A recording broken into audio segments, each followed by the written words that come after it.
Welcome to the Explainer. So, picture this. You walk out into your garden, coffee in hand, ready to admire your hard work, and something is just wrong. Your favorite plant is looking totally miserable. Leaves are twisted, stems are drooping. It's a mess. Well, today, we're treating your garden like a botanical crime scene. We're going to systematically investigate exactly what is killing your plants, look past the obvious symptoms, and really dive into the forensic science of plant diagnostics. When a plant starts wilting or looking weird, honestly, our first instinct is usually just to panic and guess, right? We think, oh, it needs water, or maybe there's some invisible pest eating the roots. But to actually solve this mystery, we've got to ask the right questions. Is the damage you're seeing the work of a living, breathing pest or disease? Or is it a silent, invisible environmental killer that just drifted in on the breeze? To figure that out, we need a solid system. Section 1. Gathering the evidence and setting up our diagnostic framework. All right, let's break this framework down. Diagnosing plant distress means eliminating variables one by one like a pro. Step 1, host identification. You absolutely have to know the specific plant species and cultivar you're looking at. Why? Because lots of pests and diseases are incredibly picky, and honestly, some plants just naturally look a little weird. Step 2 is problem description. You've got to characterize the visual changes with anatomical precision. Are we talking a color shift, or is it a structural distortion? Then, step 3 is distribution analysis, looking at the spatial patterns across the whole garden. And finally, step 4, temporal progression. Basically, when did this happen and how fast is it spreading? This right here perfectly illustrates why getting that detailed problem description is so absolutely crucial. We've got two totally different crime scenes. On the left, that's a cedar hawthorn rust gall on a branch. It's this bizarre, almost alien-looking, fuzzy orange growth. That right there is the classic hallmark of a living pathogen. But contrast that with the grape leaf on the right. See that strange downward structural distortion? No fuzzy growth, no bugs chewing on it, just this twisted, unnatural shape. That is an abiotic injury, specifically herbicide drift. Spotting the difference between a physical growth and a structural distortion, that's your first major clue. So how do we reliably separate the living threats from the non-living ones? Let's move to narrowing down the culprits, biotic or abiotic suspects. We start narrowing down our suspect list by tossing all plant problems into one of two buckets, biotic or abiotic. Biotic factors are the living guys, fungi, bacteria, viruses, insects. And because they're living organisms, their damage spreads progressively over time as they colonize and multiply. Abiotic factors, on the flip side, are non-living.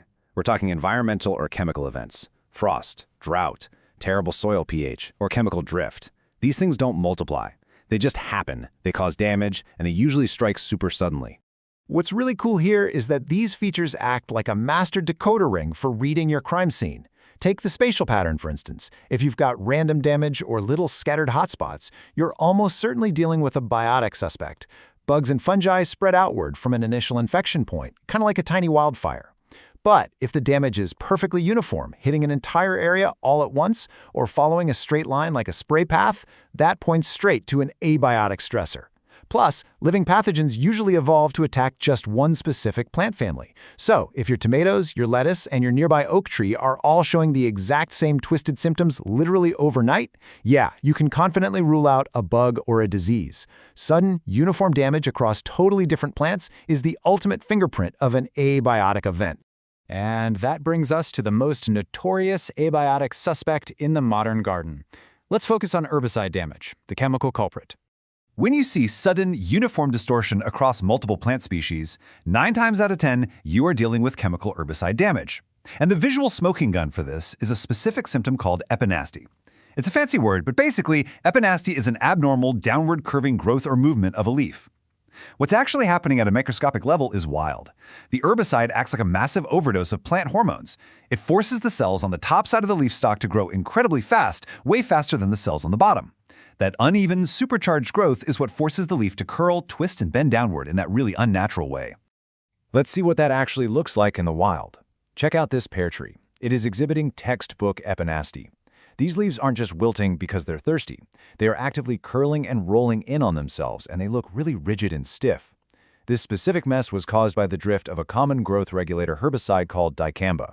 Literally, the wind just carried microscopic chemical droplets from a nearby application right onto this tree's leaves, triggering that crazy, uneven cell growth we just talked about.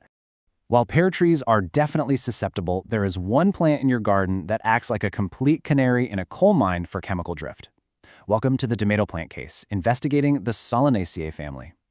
So, tomatoes belong to the Solanaceae family. And let me tell you, they are notoriously, incredibly, hypersensitive to chemical drift. Just look at this primary victim. This tomato plant is showing the devastating, twisted effects of a growth regulator herbicide like 2,4-D or dicamba.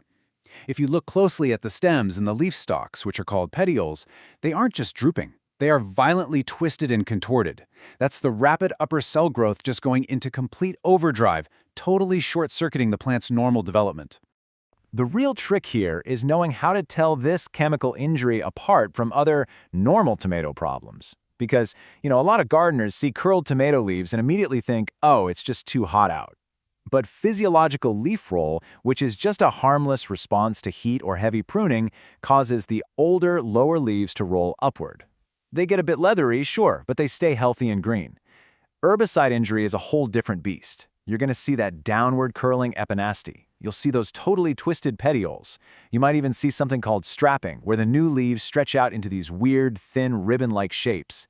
In really severe cases, the chemical stress gets so intense that the main stems of the tomato plant will literally split wide open. Now, I know what you're probably thinking, but I never use weed killers in my garden. Well, unfortunately, that doesn't clear you from the suspect list. As our sources point out, off-target drift of herbicides like 2,4-D or dicamba are incredibly frequent offenders. You really don't have to spray chemicals yourself to be a victim here. A neighbor spraying their lawn a quarter-mile down the road on a breezy day?